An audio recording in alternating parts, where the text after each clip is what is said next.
19장 47절을 한번 봅시다. 시작.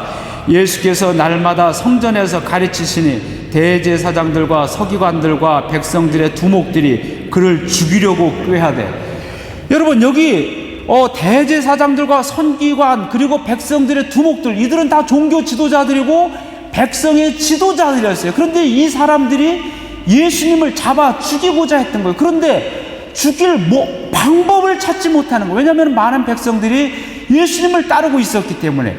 그래서 예수님을 죽여야 되겠다라고 생각한 방법 중에 하나가 바로 여기 20장 19절에 있는 거예요. 여기서 백성들을 두려워하는데, 그러면서 어떻게 했냐면 20절에 보니까 20절 다 함께, 20장 20절 시작. 이에 저희가 엿보다가 예수를 총독의 지리와 권세 아래 붙이려 하여 정탐들을 보내어 그들로 스스로 의인인 채 하며 예수의 말을 책잡게 하니. 그 당시에 예루살렘과 이스라엘을 지배하고 있었던 것은 로마 제국이었어요.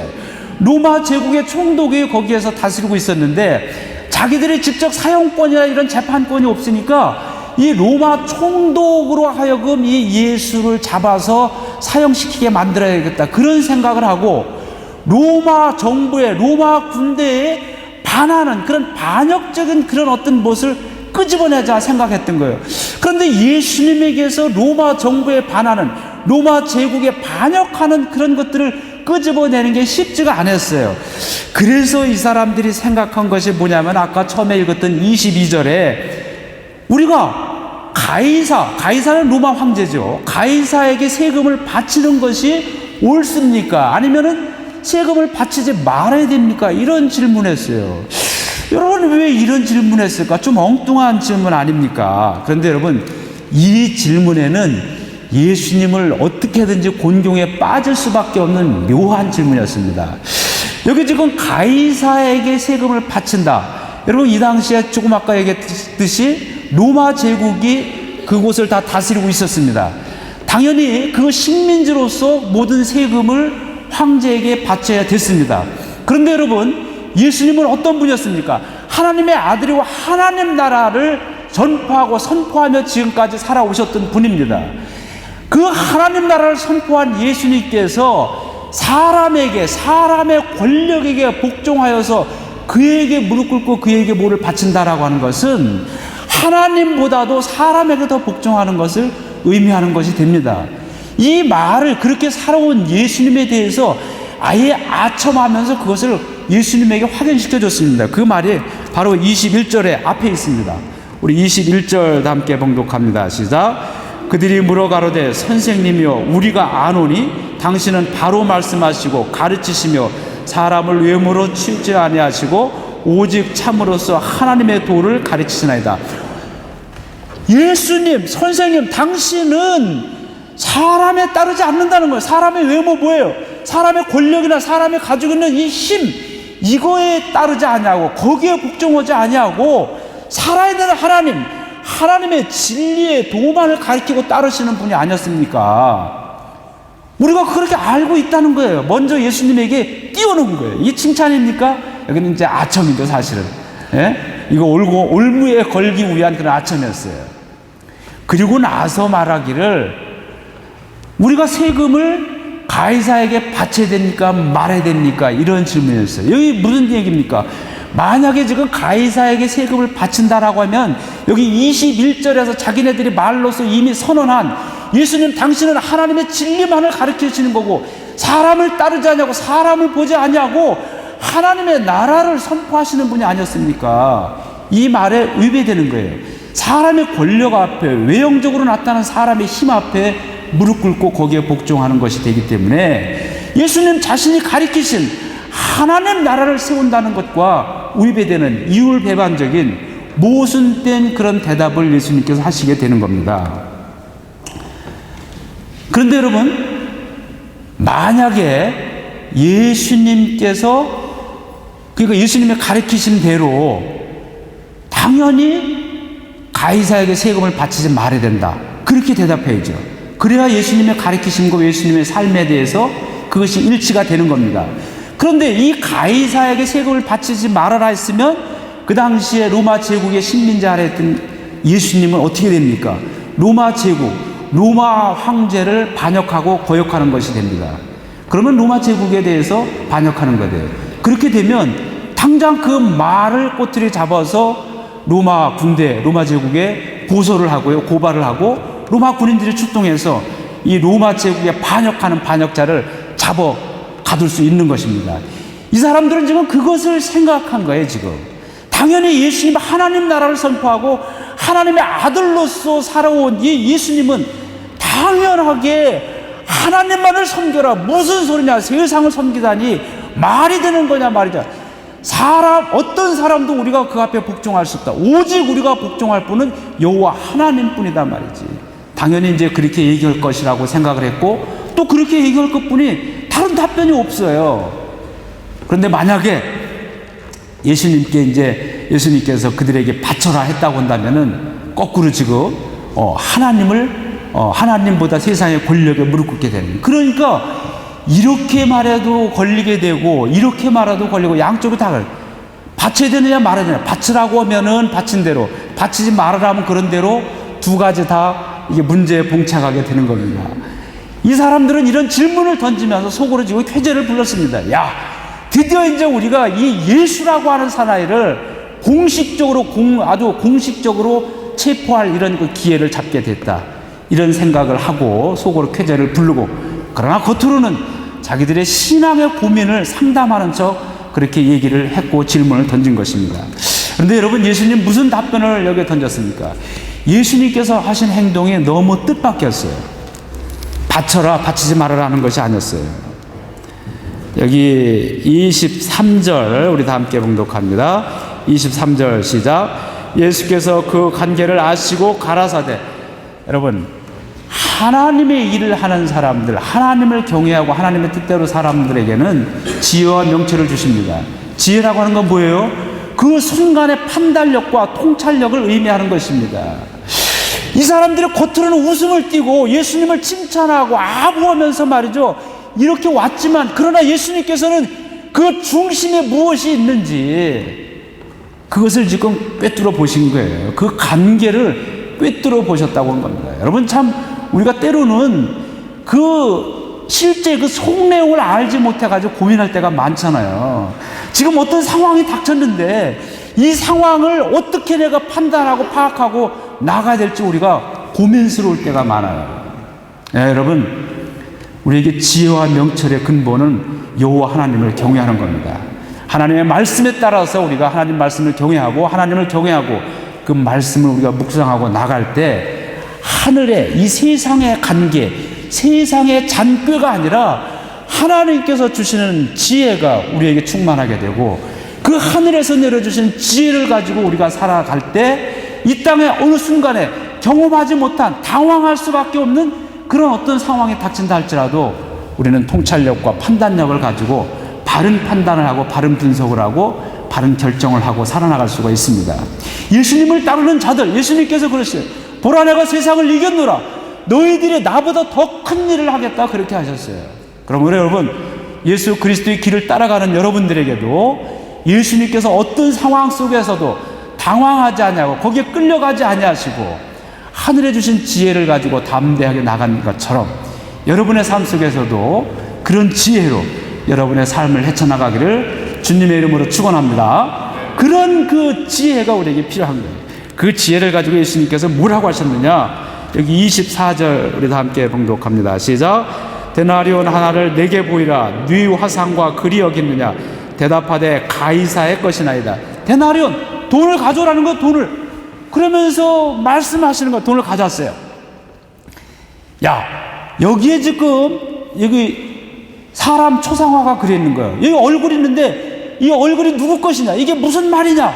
사람들한테 물어봤어요. 그랬더니 여기 뭐라고 그랬습니까? 네? 여기 보니까 대답하되 가이사의 것이나이다. 당연히 로마 제국 시대에 로마 황제의 초상화가 로마 통화에 그려져 있는 거죠.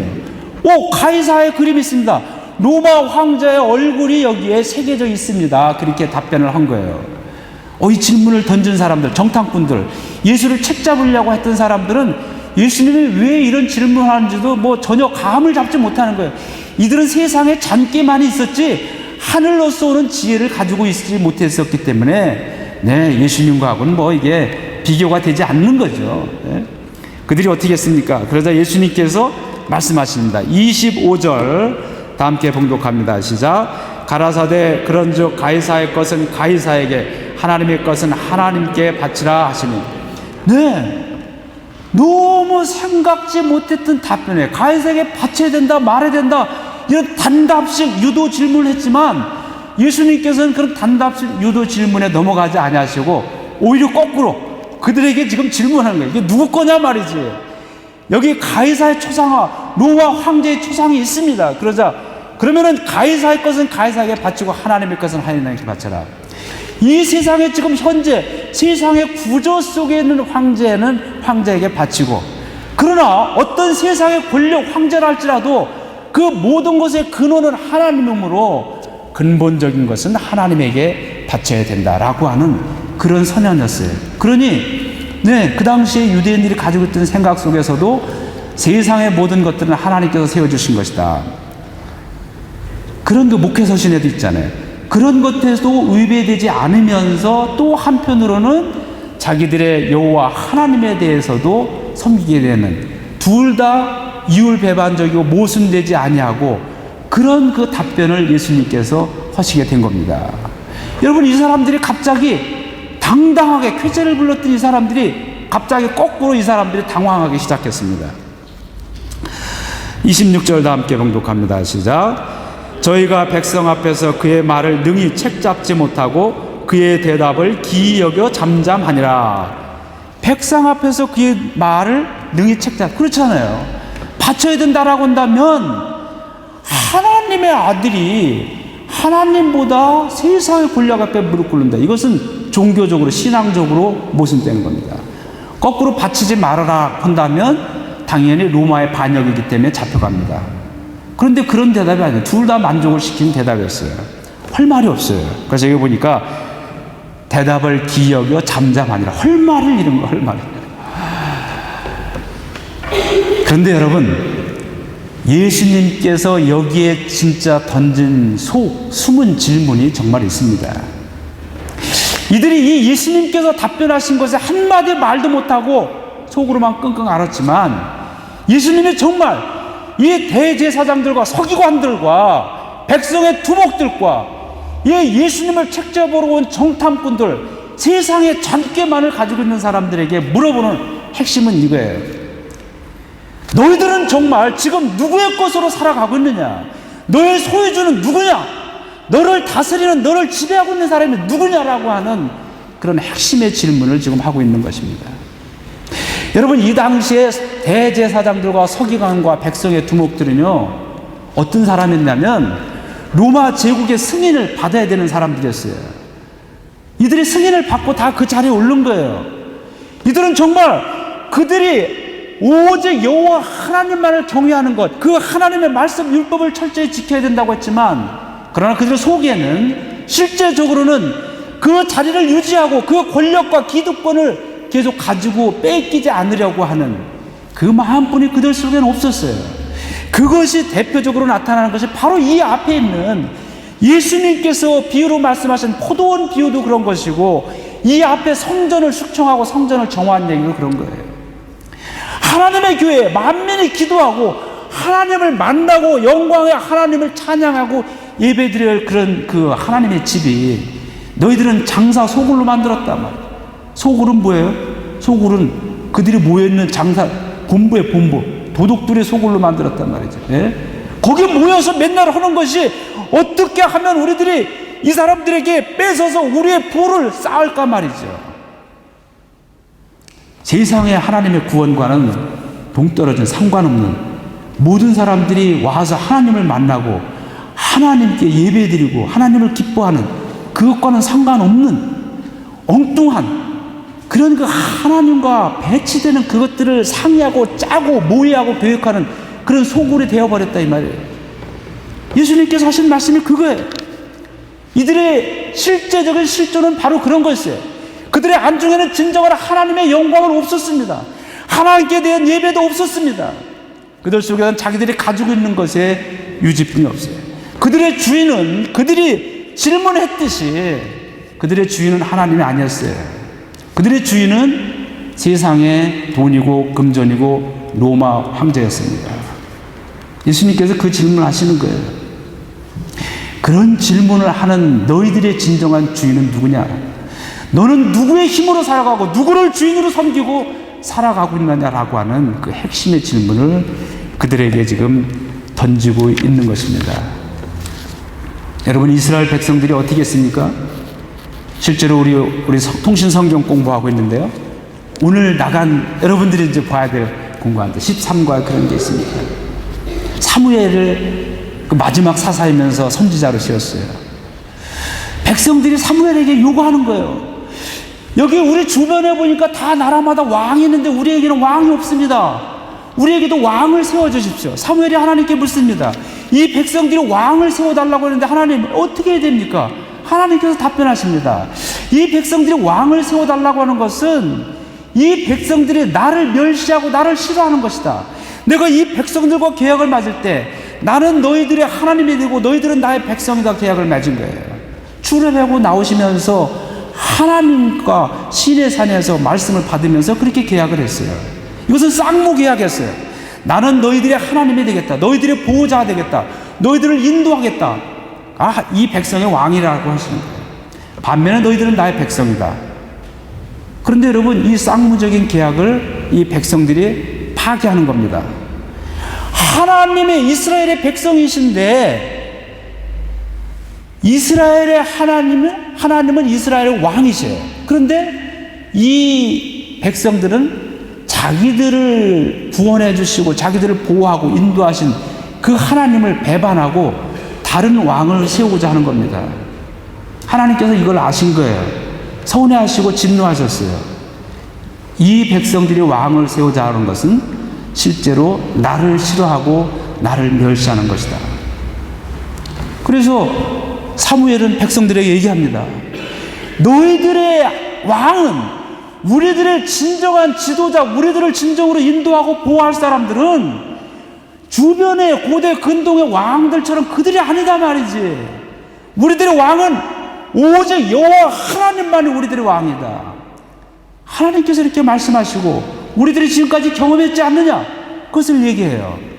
그러나 백성들은 끝까지 막무가내입니다. 왕을 세워주셔서 왕을 세우셨어. 하나님께서 나중에 할 수 없다. 너희들 원대로 왕을 세워라. 그래서 사울이 초대 왕이 된 거죠. 네. 이스라엘이 어떻게 됐습니까? 그 뒤로 왕들 때문에 멸망하고 말았어요.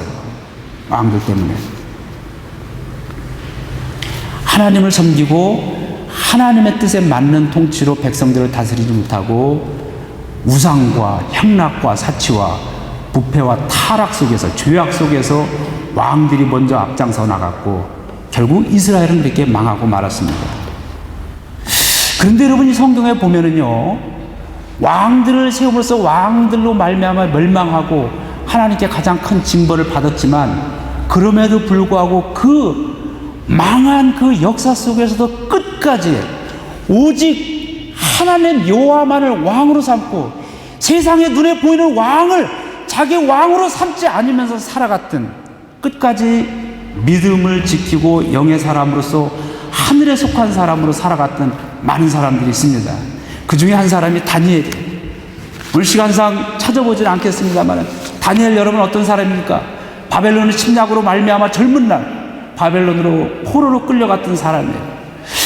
남의 땅에 포로로 끌려가서 외국인으로서 나그네로 스트라니에로 살아간다는 것 얼마나 서럽고 어려운 얘기입니까?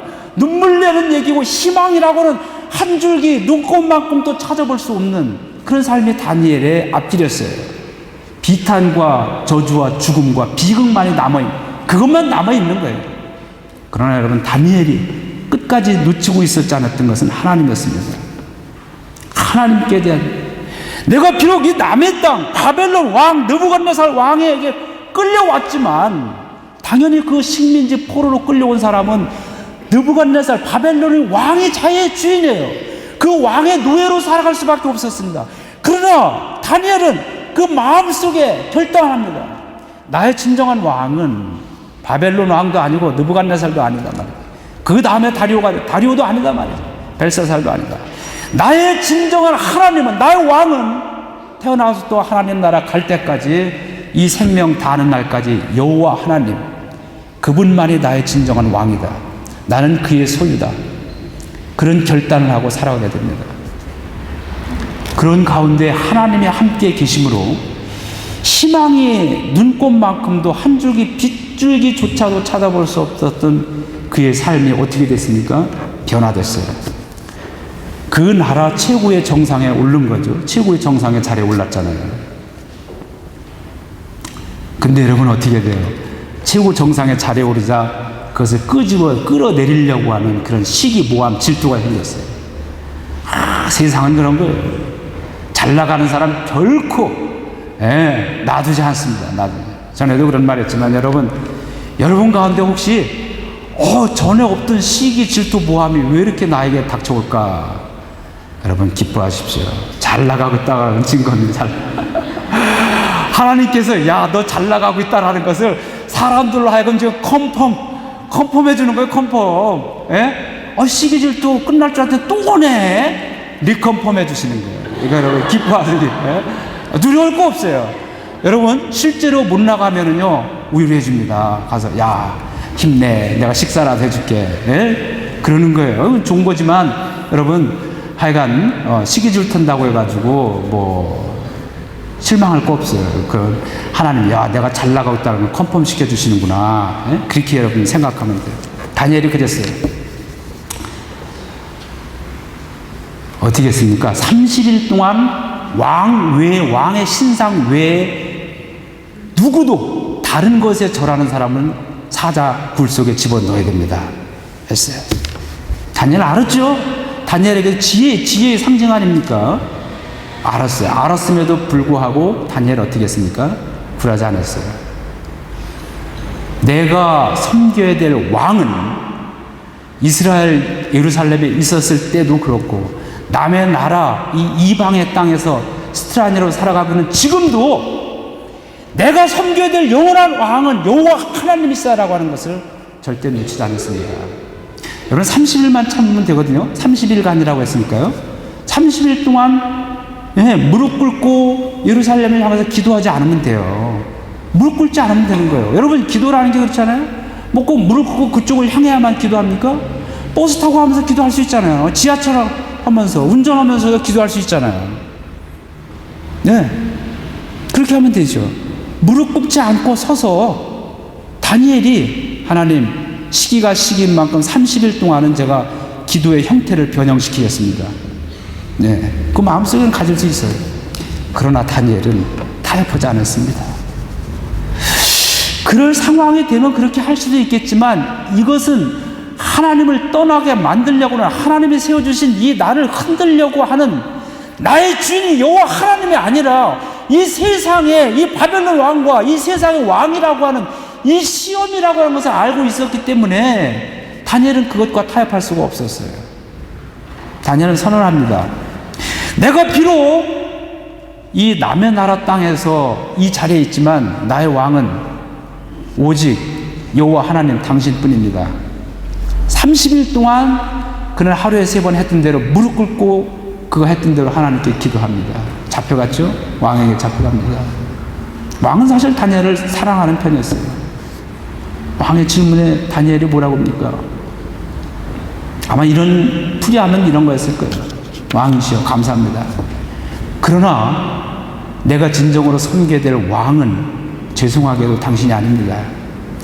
내가 섬겨야 될 나의 왕은 여호와 하나님이십니다. 나는 여호와 하나님의 것입니다.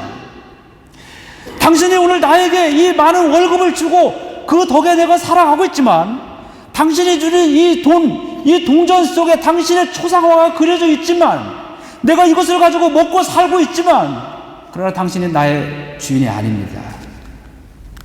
이것까지도 이것 너머에 이 모든 것을 주관하시는 분은 여호와 하나님이십니다.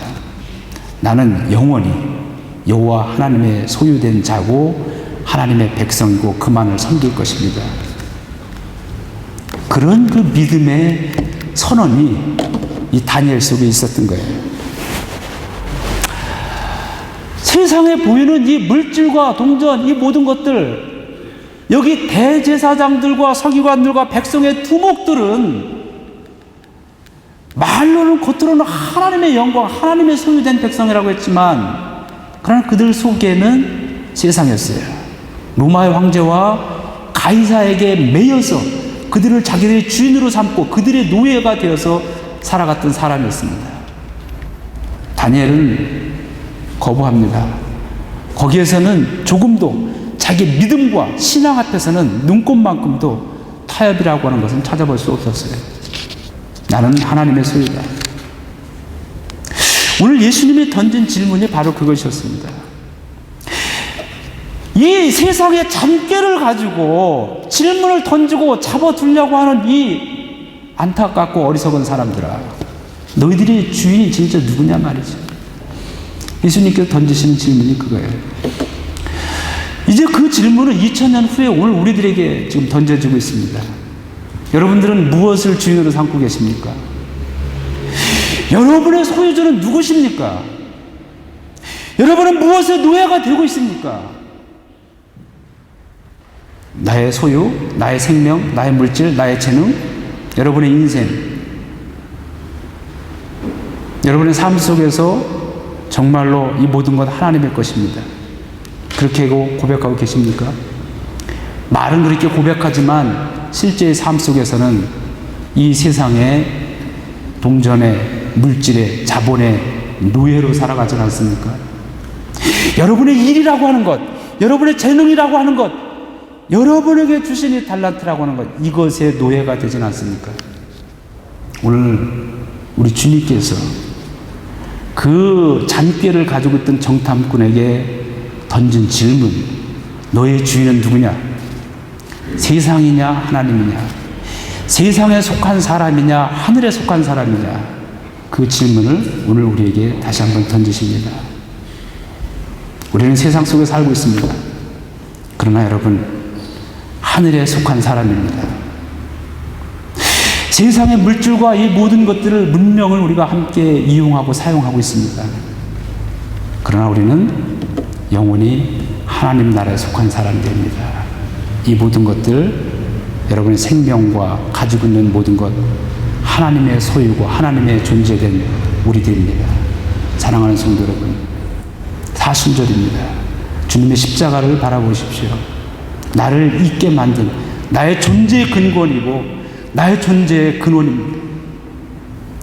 그 십자가를 바라보면서 나의 소유가 하나님임을 다시 한번 확인하시면서 가이사의 것을 단호하게 거절하고 영원히 나의 하나님 여호와 하나님, 나의 왕은 여호와 하나님이라고 고백했던 그런 다니엘과 같은 신앙이 여러분의 삶 속에서 계속 이어지고 고백되기를 주님의 이름으로 축원합니다.